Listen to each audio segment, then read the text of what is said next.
Jump in this one if you like, yeah. That looks like a proper one. Yeah, look at that. Yeah, press that button. What's this? That's the water bottle in there with its top on it. Can you open up the knob? I'll show you it. I won't let you touch it. Yeah. You cut your hands on Can it. I see it? See the stab. Ready? Oh! That is much more thinner and I absolutely love it. Right.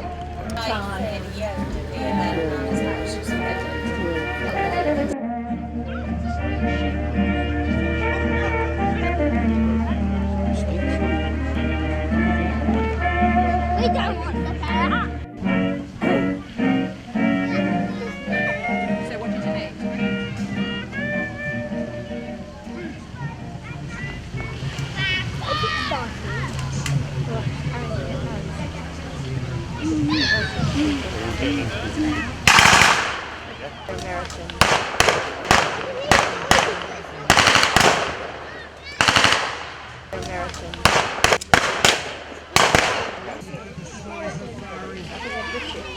They're American. Oh, they're American.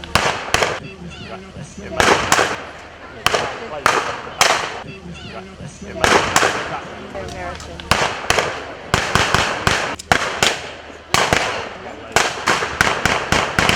What if someone walking? Fall over.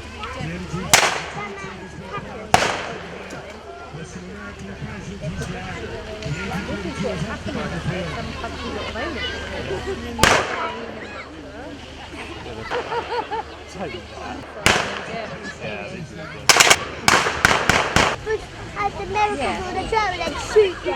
Jump out of the tree. Prisoner. Germans got their back off.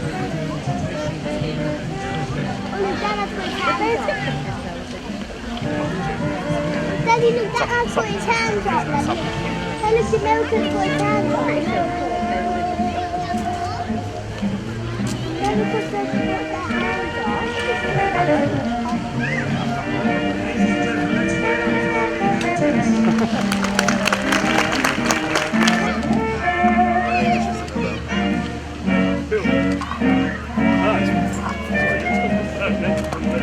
Sorry, gents. That's alright, we'll just wait for you not to come back. Oh, that's not one part there. What the hell? I'm having a go at that later.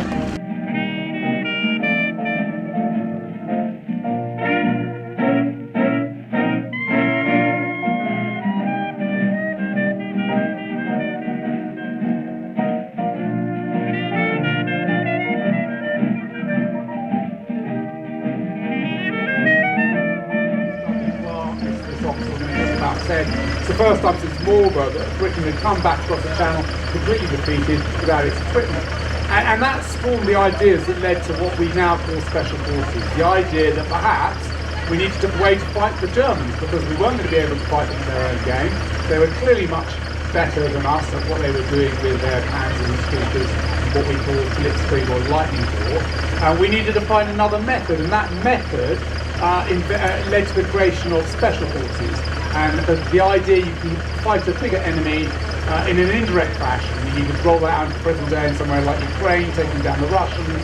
This sort of idea that a small group of people, well equipped, leveraging some technology, can take down a much bigger force. And that started in 1940.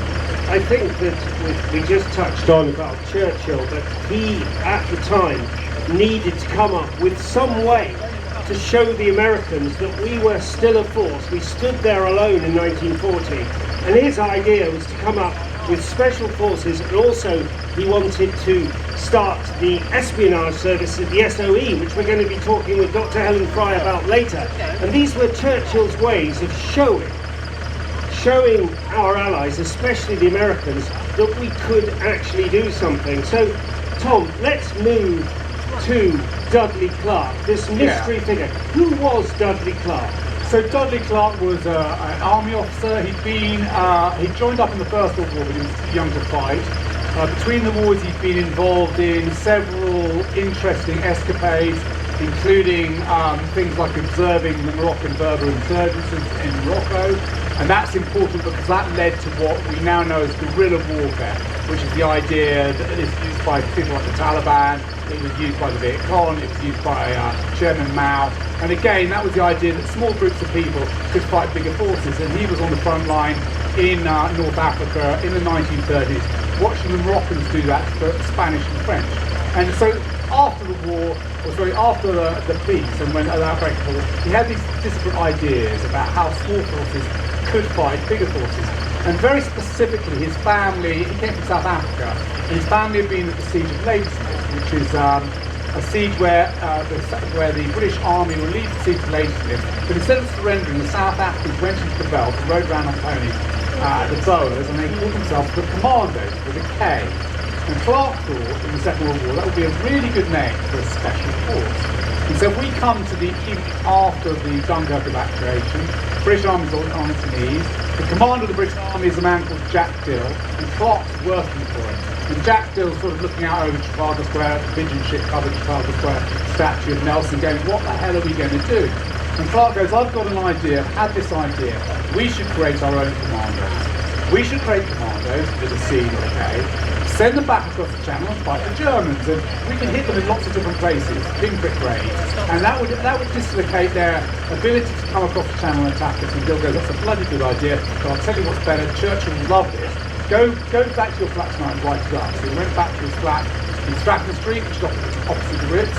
Unfortunately, his flat no longer exists. There is going to be a blue plaque there, but it got hit by a Heinkel 111 and the whole strict flat. Anyway, he wrote up the brief. The next day, Dill took that to Winston Churchill, the Chief of Staff, and Churchill said, that's a brilliant idea, I'm commissioning that. And that lunchtime, the day after, the commandos came into existence. And that was Britain's first special force.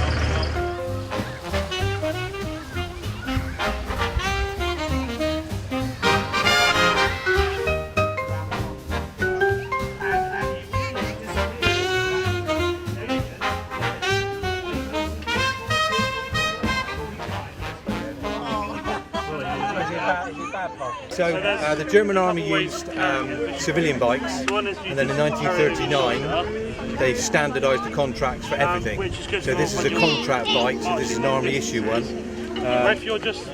Basically you've got removable handlebars, take the handlebars off and you can lock the steering so you can hand it up to trucks. The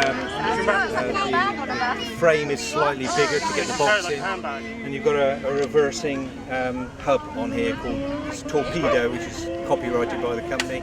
Some British bikes use them as well, and it splays out a drum so you pedal backwards. And then this one here is just for on the tyre. I did just it earlier. Yeah, I shot it again.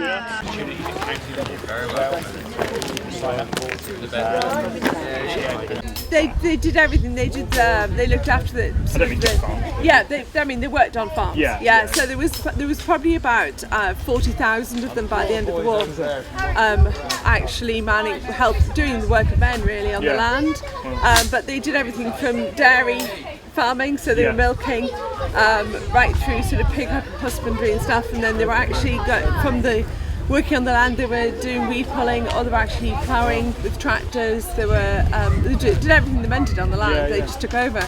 The Land Army started on the First World War in 1917. The government realised they only had four months left of food in the country because of the blockades by sea. So they said that we need to work more land. And the only way they thought, well, how are we going to do that? Well, what about the women? So that's what. So in 1917, the Women's Land Army was set up, and they used it throughout the war. There was about 25,000 women. Sort of took the call and left what they were doing at home and went and worked on the land. And then it was disbanded and then reformed again, literally very, very early in 1939, when they realised the same thing was going to happen. So there was you tended not to stay in where you were from. So you tended to get shipped to a different county.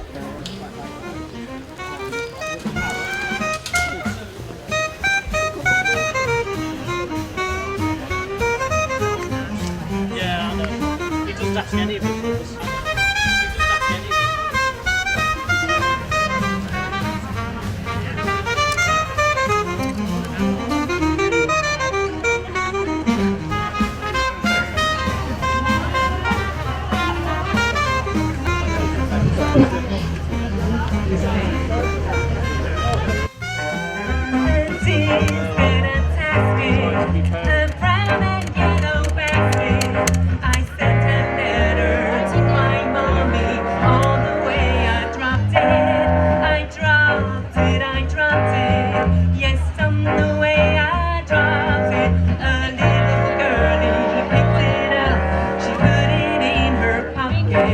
She was trucking down the avenue with not a single thing to do.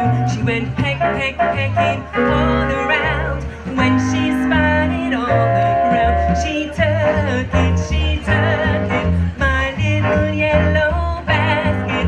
And if she doesn't bring it back, I think that I would die. Your love is the melody played in a penny arcade. It's the Barnum and Bailey world, just as phony as it can be.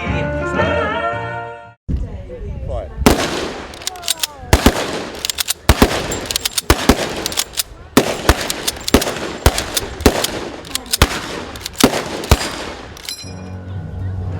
There'll be bluebirds over the white cliffs of Dover tomorrow. Just you wait and see.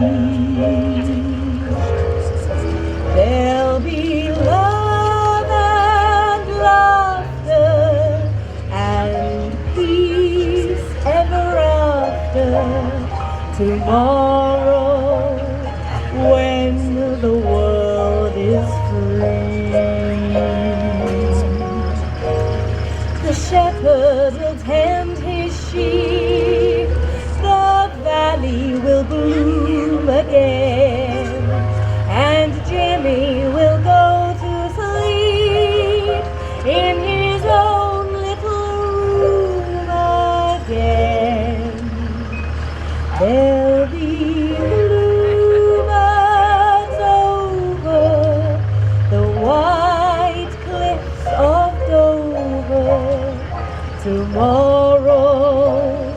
Just you wait and see.